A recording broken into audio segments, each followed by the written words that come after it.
He thinks this tattoo wearing dude who stands on the stage and shows off his tattoos, he is he's a rank amateur. He doesn't know what he's doing.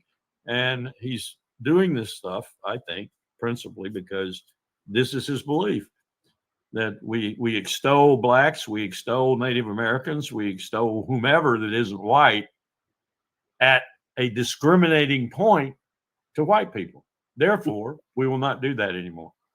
The white person and the black person will be up there, but only because they were in the chain of command. There'll be no special column saying, this is a testament to our liberal democracy. Look what we've done with Colin Powell. Look what we've done with the code talkers and such. Look what they did for us. No, they're up there only because they were at that particular point in time recognized historically, and not because they were Native Americans or blacks or whatever.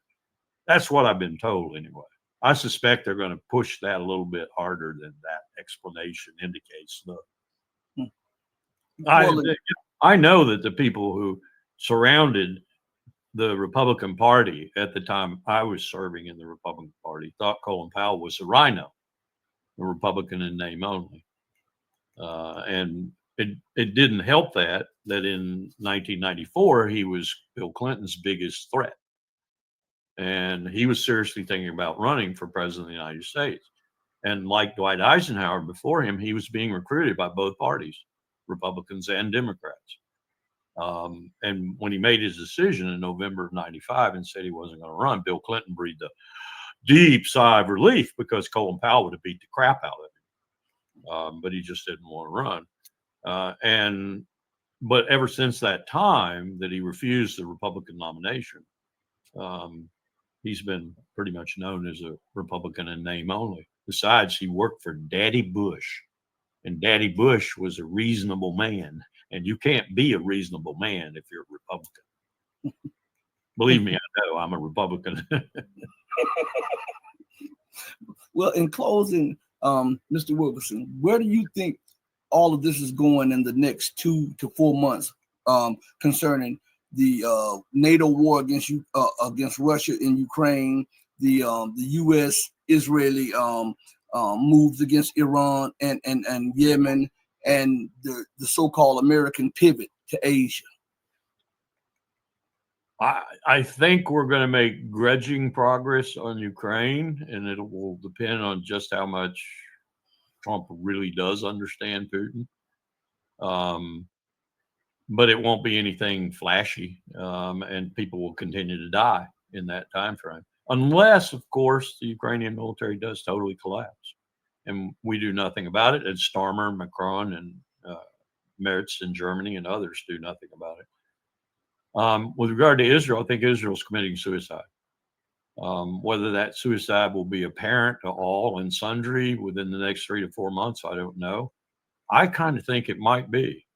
And what does that mean? It means that it will no longer be tenable for a Jewish state to exist in the heart of Palestine at the eastern end of the Mediterranean between the river and the sea.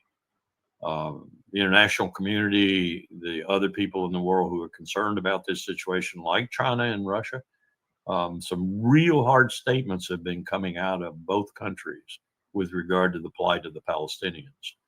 And it's not just rhetoric anymore. You better believe if we went to war with Iran that they would be backed by Russia. There's no question in my mind. And what does that mean? Does it mean more fighter squadrons like the one they are in new equipment training right now in Iran with the latest state-of-the-art Russian fighter planes? Take that, Israel, next time you go up in the air. Difficult to say, but I just don't think Israel is long for this world in its present configuration. Or maybe the present configuration is not long for this world in terms of Netanyahu. Who replaces Netanyahu, I think, is a huge question.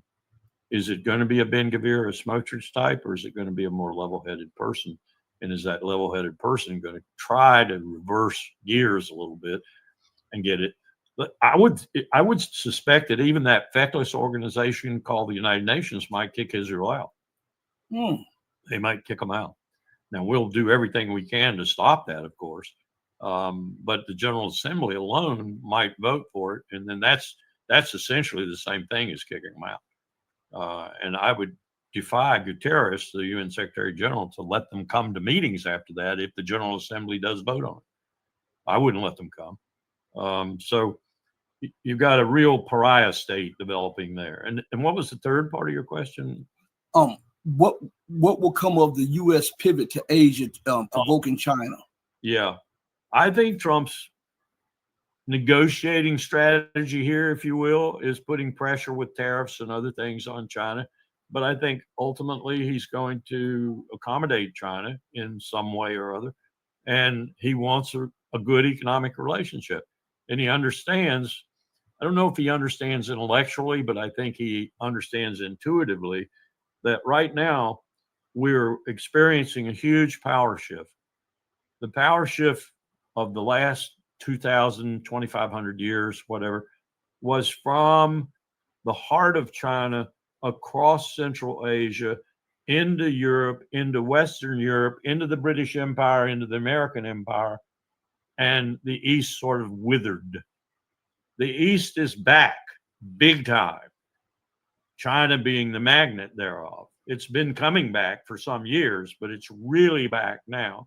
And, 1 in 5 people on the earth is Chinese, 1 in 5 is Indian, 3 in 5 are Asian, $70 trillion is in that part of the world. You can't fight that, and Trump has to know that. He has to know that. So you got to accommodate that, and you got to start to work with it. I think that's what he wants to do. Now, whether or not the deep state will allow him is another matter altogether. So the global South, and 1 in 5 are African also, because there's, I was looking at the census, Africa has like 1.5 or 1.6 billion people on the continent. So, in other words, lots of people ain't American.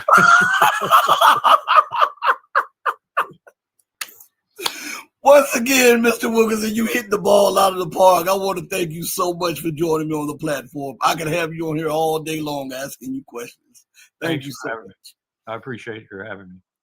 Yeah, thank you, and be blessed, be safe, and you'll hear from me shortly. Thank you. Take care. Good luck. All right. Everybody listen, hit the like button. It's free. I told you we're going to bring you some powerful guests. Next week, we have my guy, Carl. We were supposed to do the show tonight, but something came up for me. So we're going to have Carl Czar back on the platform first part of next week. We got a Patreon and channel member stream coming up, I believe, this weekend. I'll be over on the New Atlas with my guy, Brian and Angelo this weekend. So check us out. I might come back and do a stream sometime today or tomorrow. I want everybody, listen, to look at each other like this. Do right by others, not because there's some material gain or because there's some accolades or some applause that you get behind that. Do right by others because it's the right and humane thing to do. It's the godly thing to do. All right? Because remember, even when no one else is watching, God Almighty is watching you. He might sit high, but as my mom always taught me, he looks low. And that's enough to keep me going on the straight and narrow. I want to thank each and every one of you for joining me on the most powerful platform for truth on God's green earth. This is your platform for education, elevation, and edification. This is the Red Pill Diaries. I'm your host, your brother, and your friend. And remember that I love each and every one of you if you love truth. But know that the love that I have for you will always pale in comparison to the love that God has for you. Until we next speak again, stay strong, stay true. But remember to always stay righteous. Hey, mama, your baby boy loves you more than life. Thank you, everybody. Deuces. We're out of here. Peace.